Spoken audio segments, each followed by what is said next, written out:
আমরাও চাই একটা সঠিক বিচার হোক সালমান শাহ হত্যা। ওনার মতো মহানায়ক মনে করি আমি, ওনার হত্যার বিচার হওয়া উচিত। এই দেশের ইতিহাসে, পৃথিবীর ইতিহাসে একটা নায়ক মারা গেলে এতগুলো মানুষ আত্মহত্যা করে না। আমি বিশ্বাস করি যে এইবার যেভাবে ধরা হয়েছে এইভাবে এর আগে মামলাগুলো বোধহয় রুজু হয়নি, এবার খুব স্ট্রংলি হয়েছে। বাট ডেফিনেটলি ক্লিয়ার হয়ে যাবে যে সে খুন হয়েছিল, ওনাকে আত্মহত্যা করেছে। এবার আবার একটা মামলা হয়েছে। এর আগে যতগুলো রেজাল্ট আসছে যে এটা আত্মহত্যা, খুঁজে কিছু পায়নি সেরকম।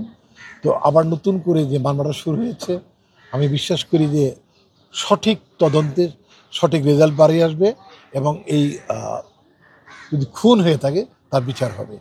এটা পর্যাপ্ত পরিমাণভাবেই আসলে তদন্ত করা হয়েছে। আগেও তদন্ত হয়েছে, এটা বেশ কয়েকবার হয়েছে। সেটা একটি মামলাকে বারবার তদন্ত করা যায়, নারাজি দিলেই আবার তদন্ত করা যায়।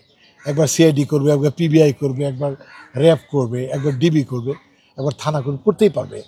তবে যেহেতু একদম প্রত্যাশিত মানুষ, এই দেশের ইতিহাসে, পৃথিবীর ইতিহাসে একটা নায়ক মারা গেলে এতগুলো মানুষ আত্মহত্যা করে না।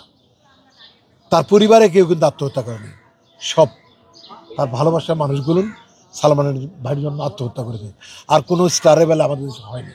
তো এত জনপ্রিয় একজন নায়ক মারা গেছে বা খুন হয়েছে, যে আমরা বলি না কেন, তার আত্মাটা অবশ্যই শান্তি পাবে যদি সঠিক সিদ্ধান্তটা চলে আসে। সরকার বা তদন্তকারী সংস্থা যদি সঠিক চিত্রটা দিতে পারে যারা বিশ্বাসযোগ্য, তাহলেই মানুষ শান্ত হবে। আসলে যতক্ষণ পর্যন্ত সে ভিক্টিমাইজ না হবে, সে তো আমাদের সদস্য। আমরা সদস্য হিসেবে তাকে নিতেই থাকবো, তার সাথেই থাকবো, পাশেই থাকবো। যদি কনভিক্টেড হয় কোনো কারণে, এমন কোনো প্রমাণ যদি পাওয়া যায় যে একটা শিল্পী সমিতির সদস্য ওই মহান হত্যার সাথে জড়িত ছিল, অবশ্যই তখন আমরা তার এগেনস্টে চলে যাব। মানে আমরা শিল্পী সমিতির এমন, এটা একটা সমিতি মাত্র, অলাভজনক। আমরা ইচ্ছে করলে কাউকে শাস্তি দিতে পারি না, আমরা আটকেও রাখতে পারি না। তবে এইটুকু পারবো, যদি কোনো আমাদের শিল্পীর সম্মান নষ্ট করে এমন কোনো শিল্পী থাকে, তখন আমরাকে তার সদস্যপদ নষ্ট করে দেবো। সালমান শাহ পরিবারকে আপনারা সহযোগিতা করবেন কিনা এই বিষয়ে? আমরা আসলে সবাইকে সহযোগিতা করবো। নীলা আন্টিকে আমি এর আগেও ওনাকে অনেক সাপোর্ট করেছি। উনি বলছে যে তুমি আমার সালমানের মতো দেখতে, তুমি আমার সালমান। উনি আমাকে ধরে কেঁদেছেন, আমিও কেঁদেছি।